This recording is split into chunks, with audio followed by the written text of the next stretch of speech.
Hi, everyone. This is Lin Bouthillier from linbouthillier.com.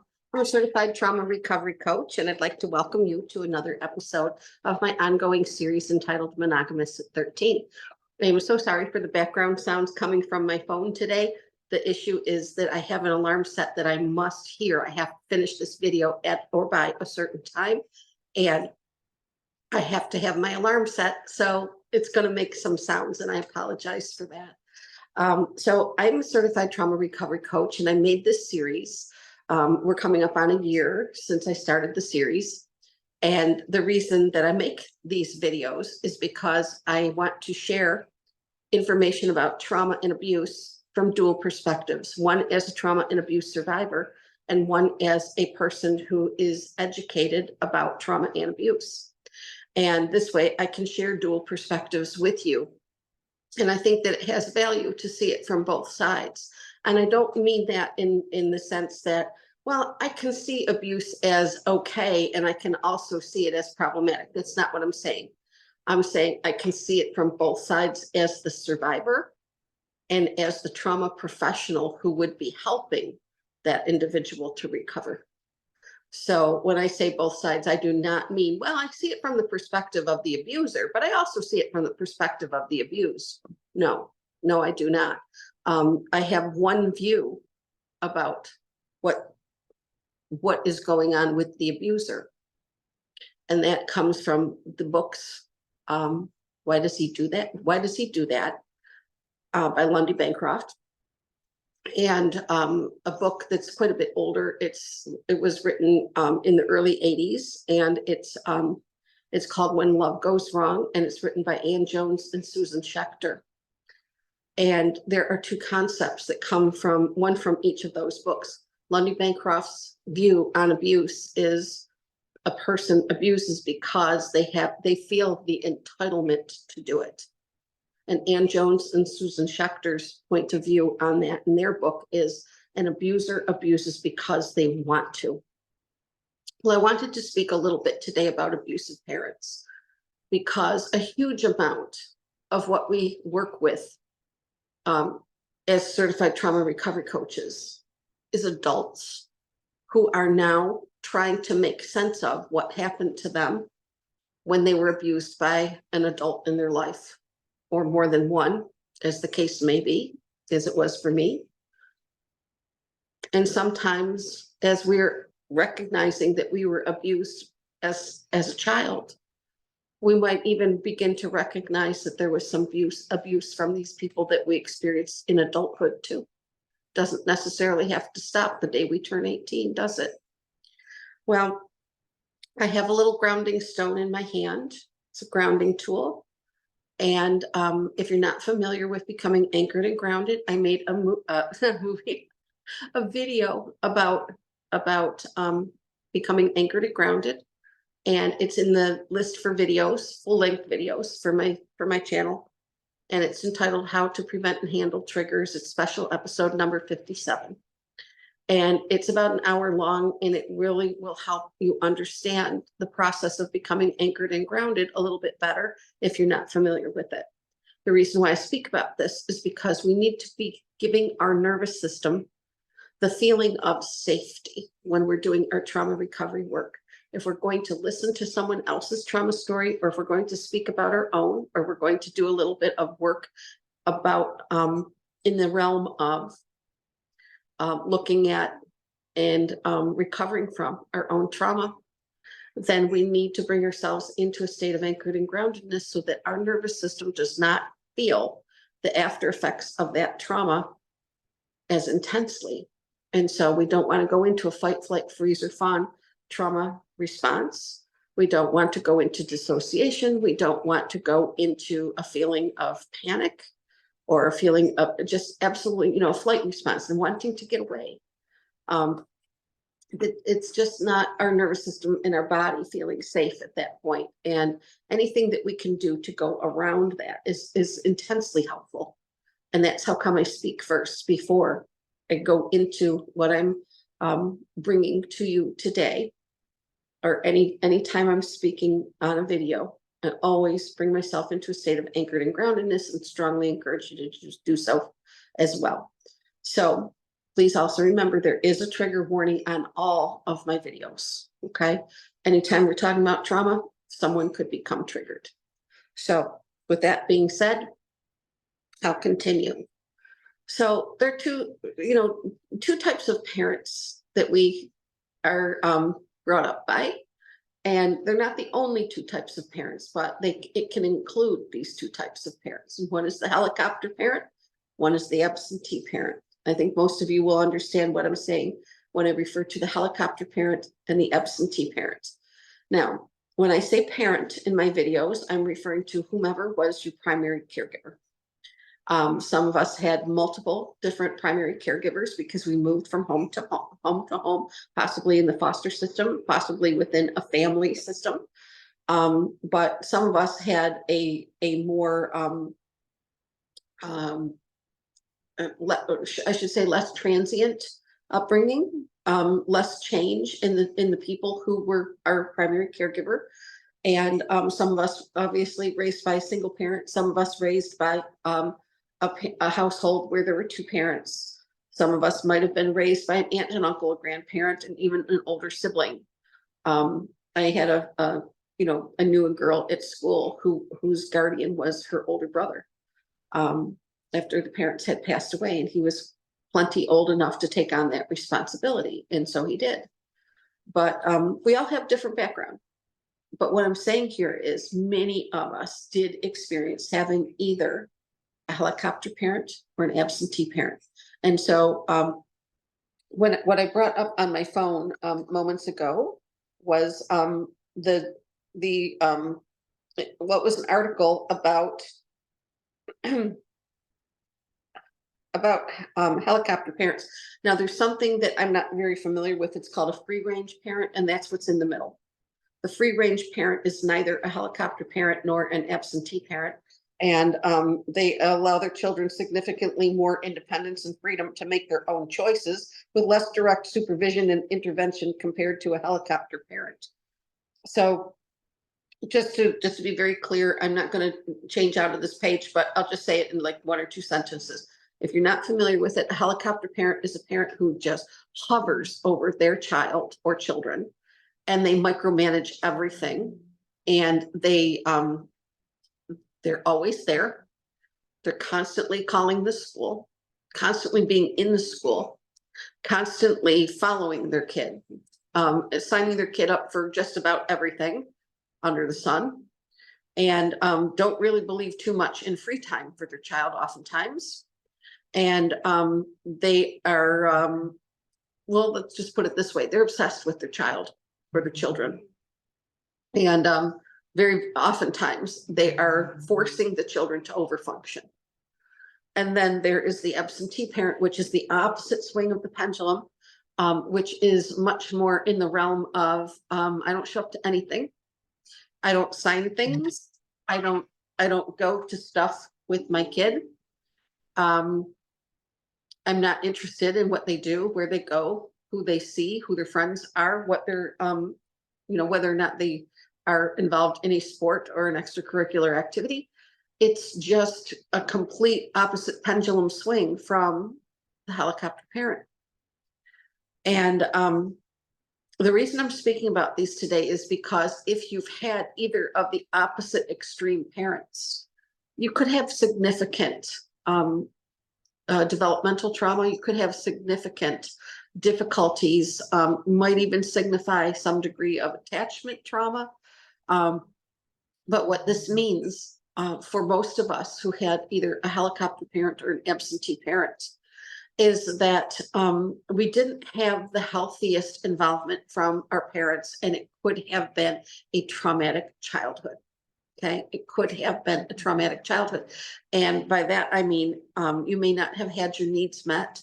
You may have had your needs met so excessively that it became actually abusive. If you have a parent that, and I've literally knew a family member through by marriage. There was a family member that she was a young lady, and her mother slept in the same bed with her until the day she got married. Her mother would not allow her to sleep alone in her bed in her room. She just felt that it was too dangerous. Just really, really needed to have mom there with her. And there were times when some of you might be thinking, well, the mom might have known something was going on in the house that she needed to intervene on. And that's very possible. It's very, very possible. But no one ever said to me that that's what was happening. And it was just regarded in the family as this is very strange. But that mom absolutely, I mean, it was her only child. And I'm not saying that parents of only children do this more than anyone else. That is not true. And that's not what I'm saying. It just happened to be that it was her only child.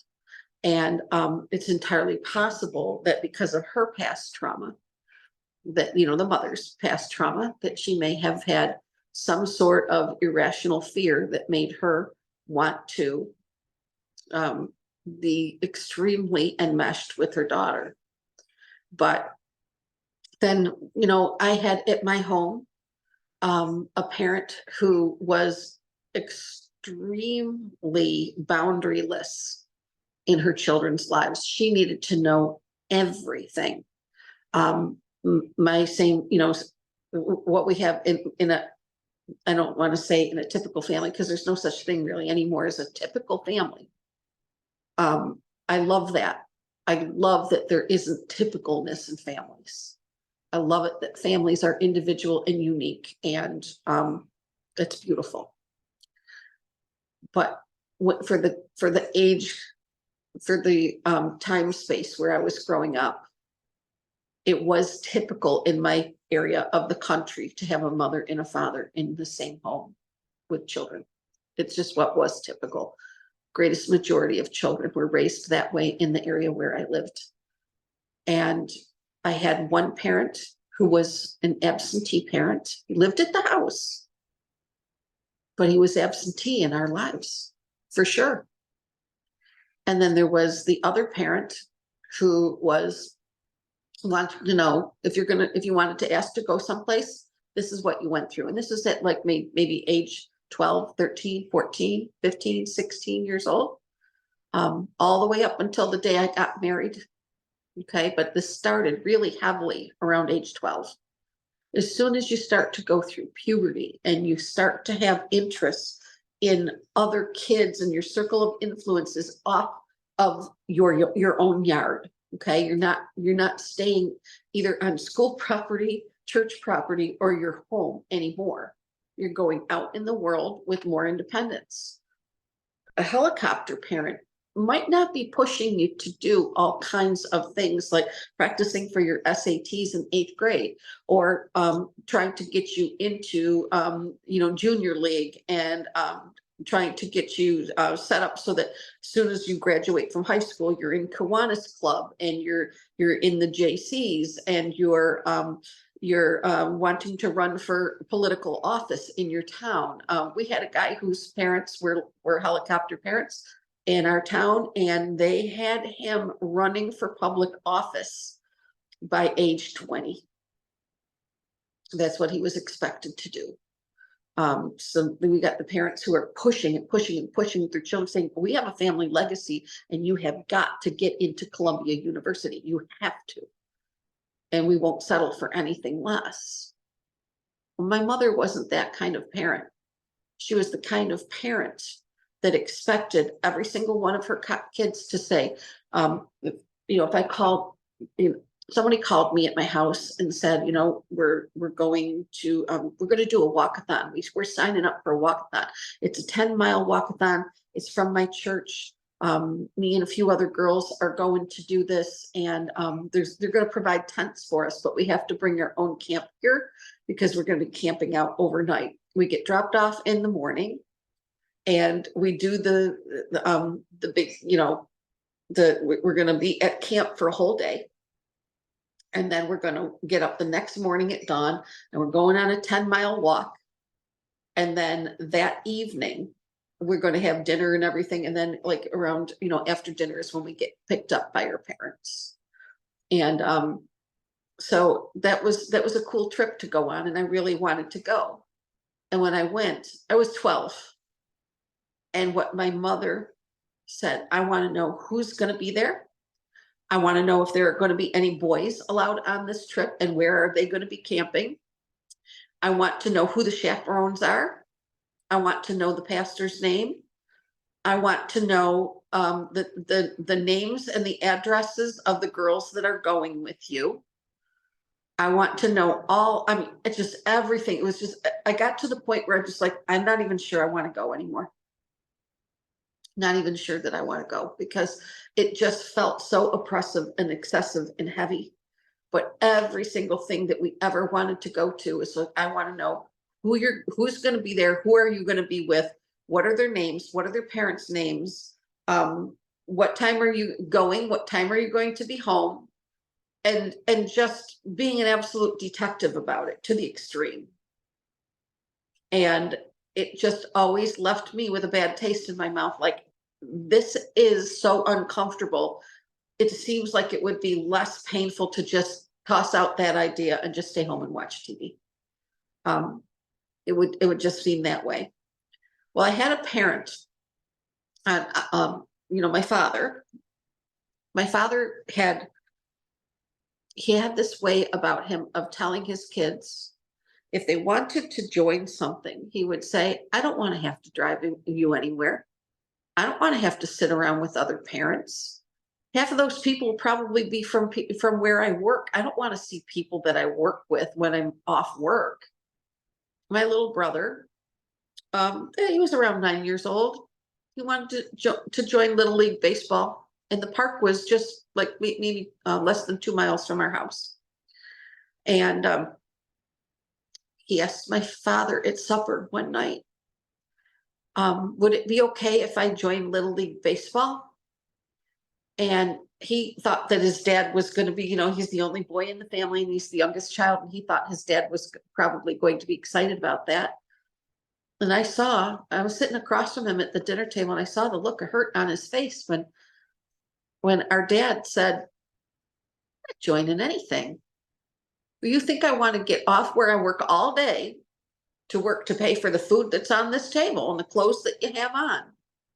You think I want to get home from work and hurry up and eat at 4 o'clock in the afternoon and then take you to baseball games? So I can do what? So I can sit on the bleachers with people most likely from where I work that are going to want to know our business. They're going to be, keeping track of what we do and where we go. You hear a little paranoia there? I do.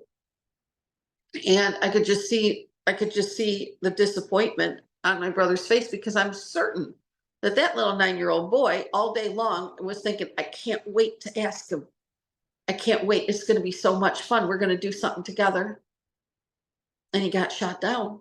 And it was a terrible, awful thing.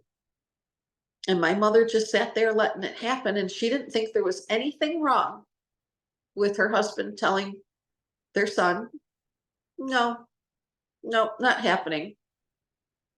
And not one person could answer him back and say, it's kind of important to him.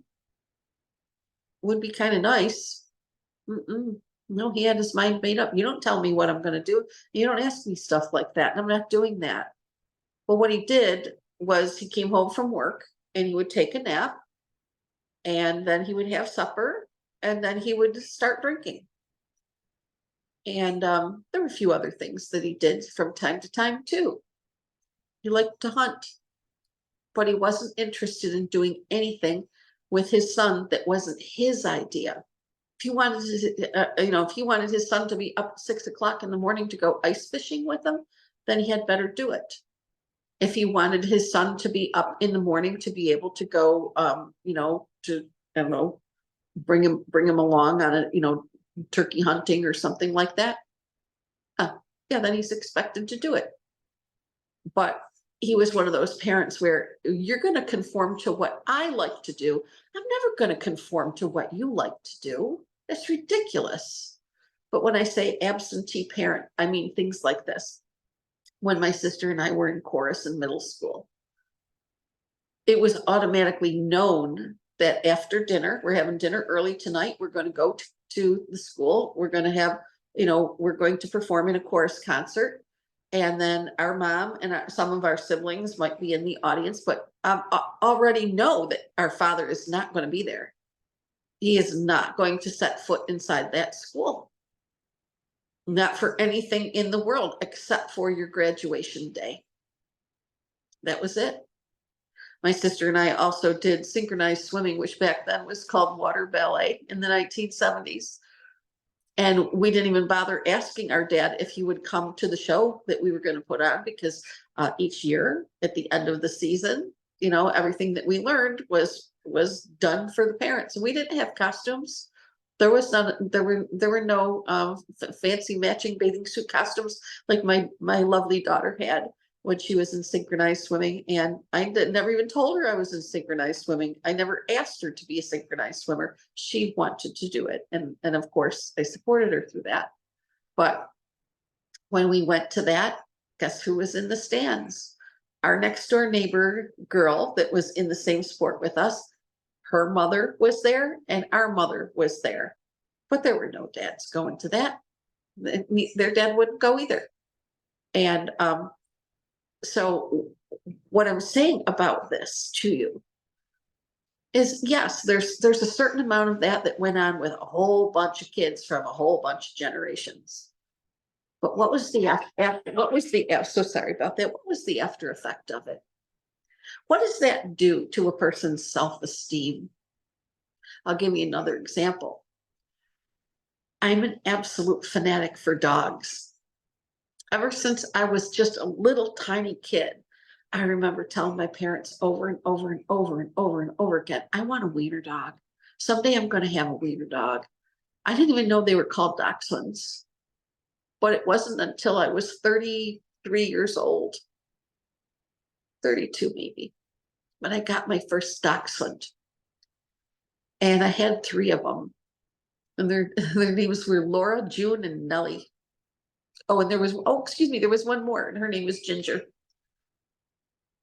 But I'm so sorry, Ginger. I almost forgot you. But I had dachshunds. I had made up my mind when I was a little girl, I'm going to have dachshunds. But when I still lived with my parents, I desperately wanted to have a dog. And my dad said, well, maybe we can get a dog. Well, a friend of his at work had a litter of puppies, and they weren't dachshunds, they were cockapoos, and they were cute as could be, and I was allowed to get one. But my dog only lived to be a few months old. She got hit by a car. And I was so desperately, just heartbroken, desperately wanting to have another dog.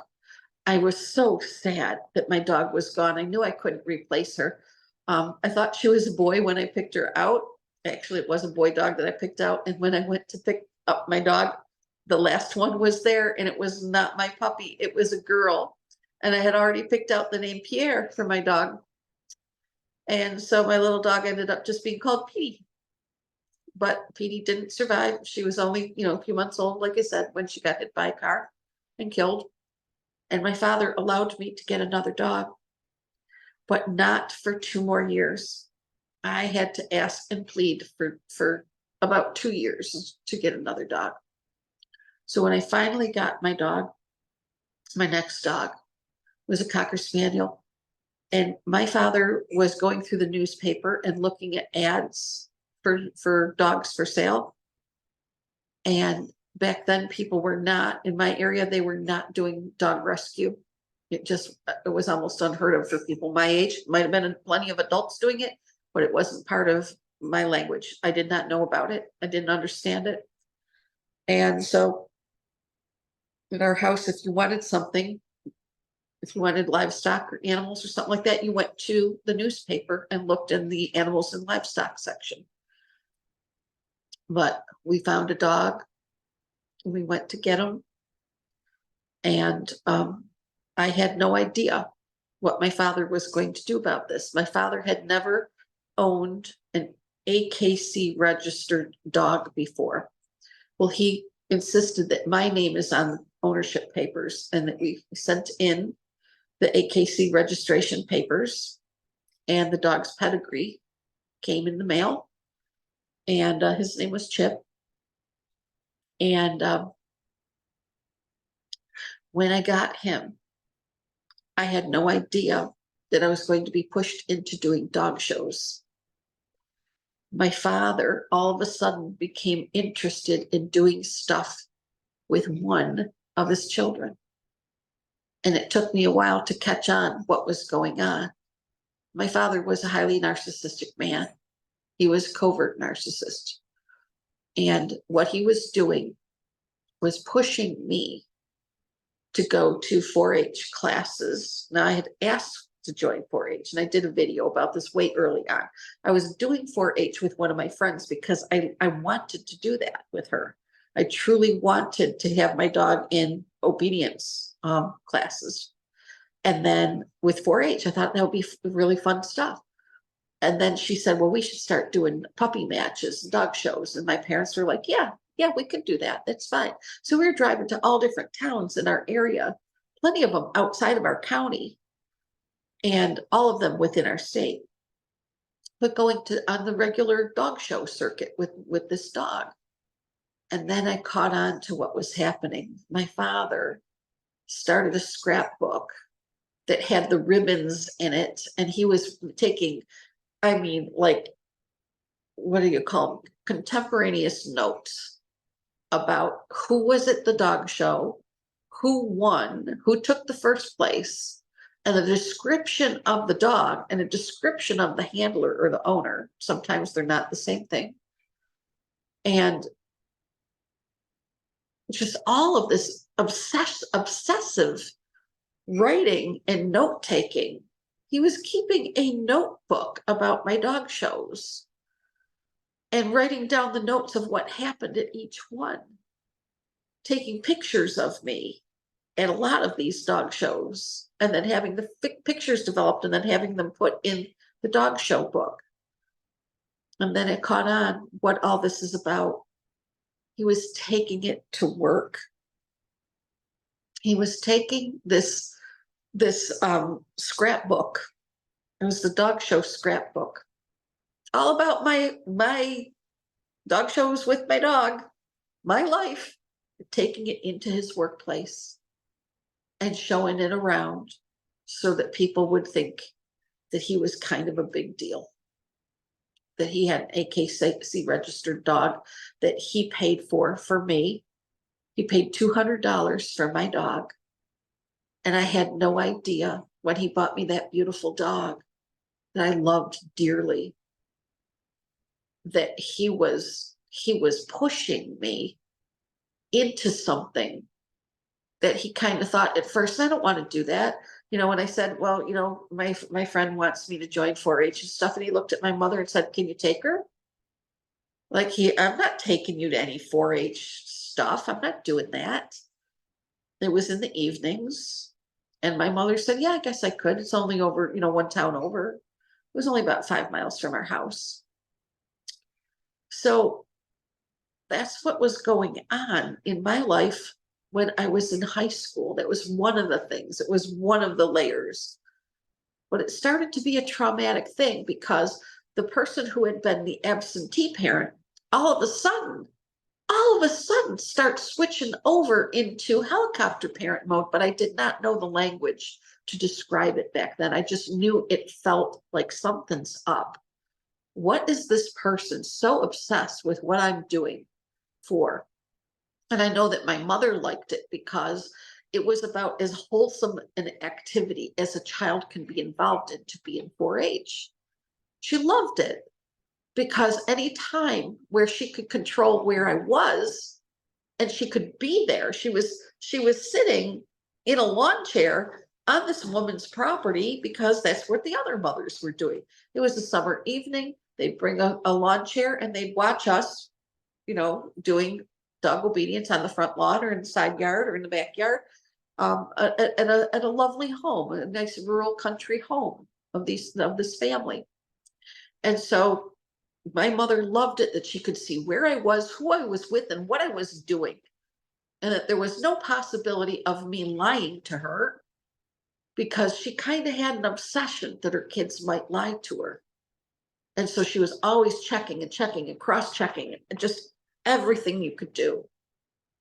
But our mom wanted control over our hair, our clothing, our footwear, our appearance, how we wore our hair. We weren't, if we had hair that was past our shoulders, we were not allowed to come to the dinner table or any meal without our hair in a ponytail. And if you dared sit down at the table without your hair in a ponytail, she would just point at you and go, hair, which means you go running up the stairs, go to your dresser, brush your hair, put it in a ponytail, and then come back down and try again.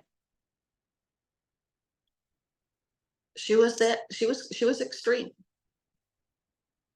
I know that she loved us the best way that she knew how or what she was capable of. And I say that without malice. I don't say that to be unkind. I'm saying if a person did not have healthy love modeled to them, truthfully, how healthy are they going to be in their ability to love? Can they be in a relationship with their child that is a relationship of respect and understanding and care? Or are they just going to reproduce, what they had modeled to them in their household? And I'm not making excuses for any abusive parents. I see that there is plenty of abuse from parent to child in the world, or from primary caregiver to child in the world. And I do not excuse it by saying, well, they didn't have healthy love modeled to them. They came from an abusive household. Therefore, it's history repeating itself. And that's what everybody should just cope with. No.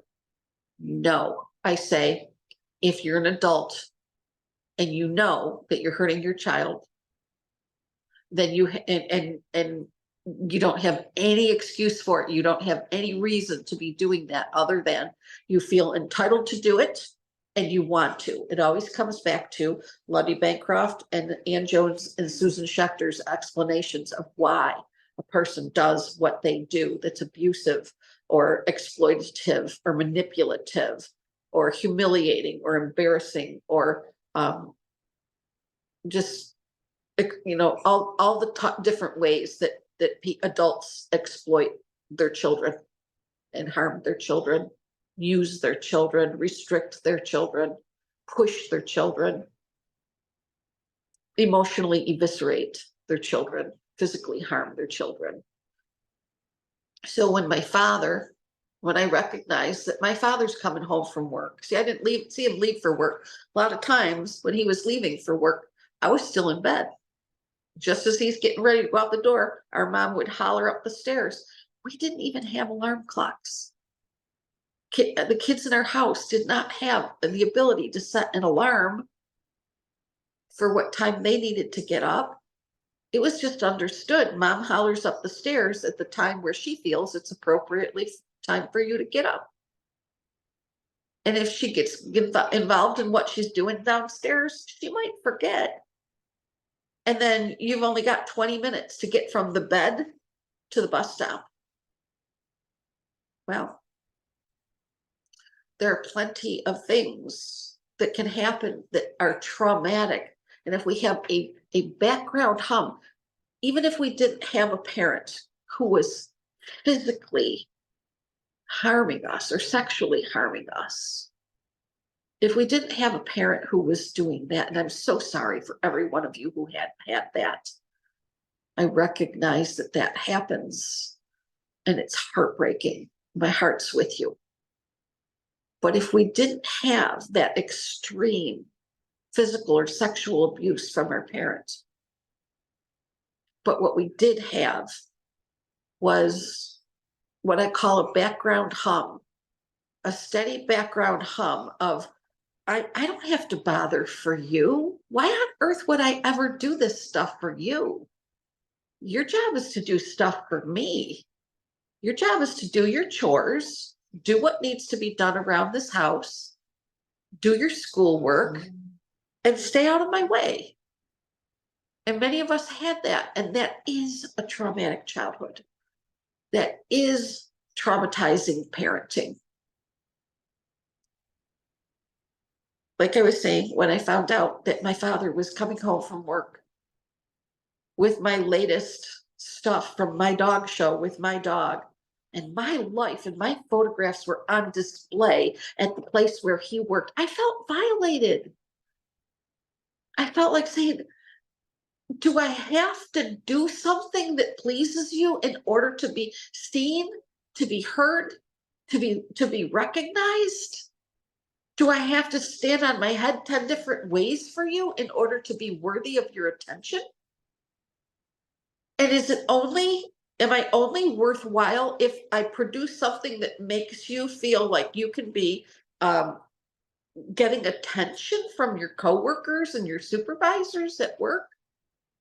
You need to use me and my life in order to get your emotional needs met while you're in your workplace. That's pretty much what was happening. Well, when I had that experience, and I said, it wasn't because of his scrapbook. It was, I wasn't liking that at all. It made me feel awful. I didn't feel proud. I felt used. But when I finally decided my dog hates this, he is not having a good time, and I'm not doing this one more time. So I went to my parents and I said, it was after a dog show where my dog was just absolutely miserable. It was way too hot. We were way out in the sun, and he left the show ring and he went way, way up into the hills. He just walked off, and he went up in a hill, and where it was a hillside and it was shady. He just wanted to get out of the sun. And I just sat there with him and I cried. And I cried all the way home from that dog show because I knew I was never doing it again. And I didn't know how to tell my parents, I'm not doing this anymore. But I did tell them. And my father was mad. He was really angry. He's like, after all that driving we've done all over the place for you, after taking you to all these shows, you're going to be so ungrateful to us that you're going to just back out and quit now. Well, like, my dog is unhappy. He's a hunting dog. He just wants to be out in the fields. He just wants to be out on a scent. He just wants to be walked. He wants to play, and he wants to have a good time. He doesn't have to do a job anymore. I'm not doing this with him anymore. And my mother was, well, all right, fine. She didn't want to have to do the driving anymore. Most of it fell on her.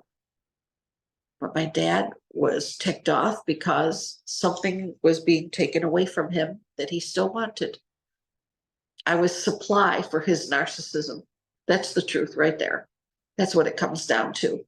Me and my beautiful dog were supply for my mostly absentee parent, who is now being a helicopter parent and feeling what it feels like to do that to their child for a while.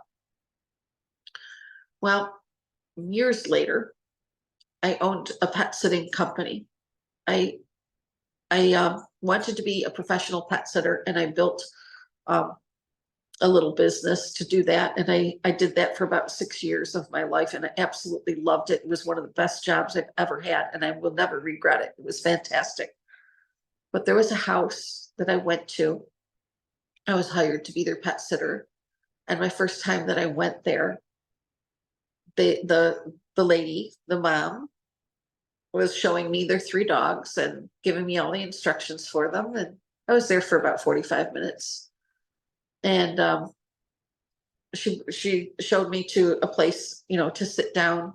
And it was their dining area.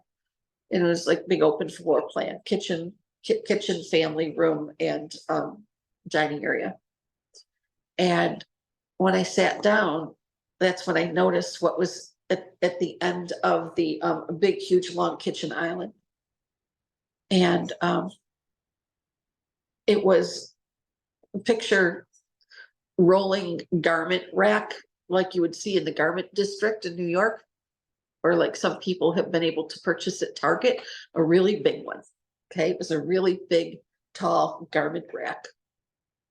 And it was in the room, and it was just stuffed full of dance costumes. They had 2 12-year-old twin girls, identical twins, and they were in dance class. And the mother, just proud as could be, I just looked, I said, "Are those dance costumes?" And she said, "Yes, they are." And my girls are fantastic dancers. They've been in dance since they were 3 years old. And I said, well, that's lovely. And she said, yep. And she said, and our routine is this. They get home from school. They know that they've got to sit down, hurry up and do their homework because at such and such time, we got to be at the dance studio. And we go Monday through Friday and on Saturday. And she said, they've got a dance recital coming up in a couple weeks. And they are each they're each in ballet, and they're in lyrical, and they're in jazz, and they're in hip hop. And the mom was just absolutely gushing that's her children's life. That's what they do at 12 years old. And they do it 6 days a week. How nice of her to give them off Sunday. Probably just because the dance studio's closed on Sunday. That's what I was thinking. Most likely, if it ran 7 days a week, she'd have them in it 7 days a week. There's nothing wrong with having your children in dance classes. My daughter did dance classes too. 2 nights a week for 2 classes. And she absolutely loved it. So each class, okay, she was going on Mondays and Thursdays, and each class was an hour long. And so she was there from 7 till 9. Okay, she had lyrical and then hip hop class 2 nights a week. And after she did that for a few years, she did about 5 years. And then after that, she said, my senior year of school, I'm not doing dance because I want my senior year to be all about fun. That's the year of high school where I'm just going to have a good time. And I said, good for you. Really, really happy you made that decision. I love it. That's what you want, and that's what you're doing. But my heart just felt like a big squeeze in it when I looked at when I just my head turned. I'm like, whoa, that's a lot of dance costume. And there was a divider in between. It's like, this is one daughter's, this is the other daughter's. And it was so much clothes, you couldn't even discern one from the next. And maybe those little girls wanted it that way at 12 years old. But my mom parts are saying that's excessive. And I had to, and this is the truth. I ended up firing that client. I did not watch her dogs anymore. I did it for about a year. And then she was calling me up at home and harassing me so much about the details of what I would do with her dogs. She was being a helicopter dog mom. When they were away on a trip, she was calling me to micromanage what's going on at home. And I used to tell my clients, feel free to call me. If you want to talk to your dog, I'll hold the phone to your dog's ear.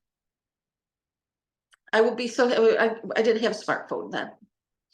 But, I said, you can call and check on how your dogs do. Call me once a day. That's perfectly fine. If you want to call me and just say, how are they doing? Just want to know if anything, is there anything I should know about? And I'm like, if there's something that you should know about, I always call my clients, but feel free to call and ask. It's okay.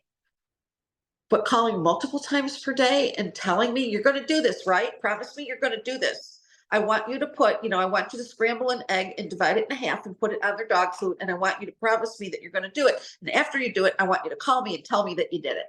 Because I'm not going to be able to have a good time on my trip unless I know that my dogs each had half a scrambled egg on their food. Please. That sort of thing. If you're driving the pet sitter absolutely batshit crazy, what are you doing to your little girls? What are you doing to them? So I'm going to wrap this up. Now, this has been, I hope, a helpful conversation for you, a little bit of clarity about, some parenting things that our parents did that might be uncomfortable for us.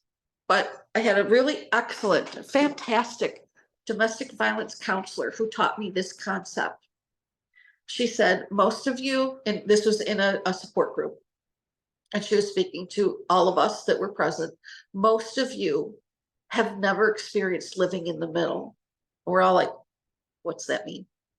She said, well, living in the middle is something that you don't experience very much when you have an extreme parent or an extreme spouse, an extreme partner, because the pendulum swings are extreme, all the way over here, all the way over here. I give you so much attention that it's abusive. I micromanage your whole life, and I constantly badger you and grill you about everything. And then the opposite pendulum swing over here is complete and total utter neglect. If you speak to me, I won't give you eye contact, I won't interact with you, and I will not meet your emotional needs. I don't even want to meet your physical needs. I don't want involvement with you. I want you to just kind of figure out a way to make it on your own and don't bother me. But what's in the middle is the pendulum swings should be looking like this. But for people who've experienced abuse and traumatic childhood, traumatic adolescence, traumatic adulthood, traumatic adult relationships, the pendulum swings are like this, back and forth, big, huge extremes, but we're not in the middle. We're not living in the middle where the healthy stuff resides, where the healthy amounts of interaction and exchange and responsibility and caring, support, appreciation, approval, love, all of those things, being valued, being seen, held, heard, cared about, all of those things are in the middle. They're not in the opposite extremes. And so a lot of us who didn't recognize that we were in the extreme pendulum swings when we were kids, we might not be able to recognize it when we're in adulthood, in our adult relationships. And so a lot of us who had children parented our children from this viewpoint. I'm not doing the shit to my kids that was done to me. I want to be better than that. I want to give them the kind of guardian or parent or primary caregiver